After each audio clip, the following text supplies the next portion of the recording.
occasionally What's I'll go down up? that rabbit hole and I'm like, God, this is impossible, you know, because so many people have so many different opinions. There's no way to please all of those. Yeah. But some days I wake up and I'm like, hey, I'm gonna do what I want to today, and I just feel like I'm a lot happier that way.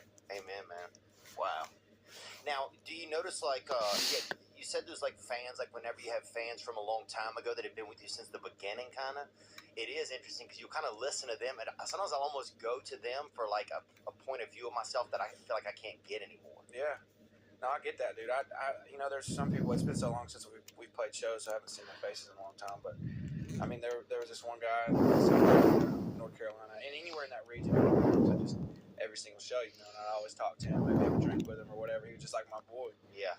And then there was this lady and her family member that they came to, I don't know, like 20-something shows, like in a year or something insane. You know? Yeah. And those, you start seeing those faces, and you start, I don't know, you start really appreciating them and start caring for them.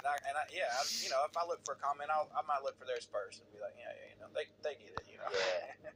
Yeah, there is something special about that. Yeah, like I used to have a couple of people that would drive to different shows. Like, one guy drove his, like, he had this like beautiful car he refurbished, and he brought it up from like Tallahassee and drove it up so I could see it at a show one time.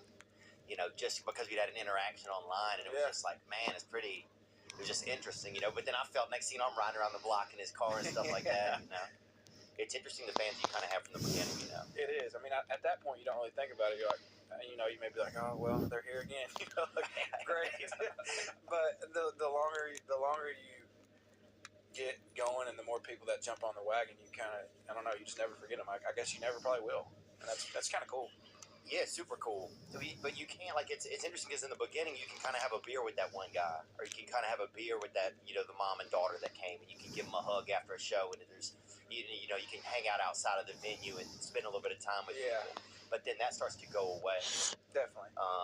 And yeah, I mean, for you, you can't do that anymore. No, you can't. It's been so long since I've even played a show. I feel like things have even for us since the last time we played a show, and now.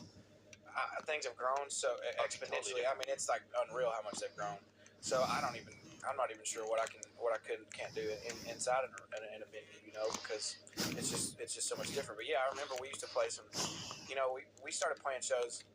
Me and my booking agent, we had a whole plan. Instead of going and opening for other people, playing clubs and theaters and opening for someone, let's just go do our own thing in these tiny places and build it from the ground up. Amen. So like. We would go to I can't remember, like the Boathouse in Myrtle Beach or something. It was called something like that, and I'd play a show for maybe 100 people, 200 people, probably 100 boats max. too. No, I don't even think it was on. I don't even think it was on the water.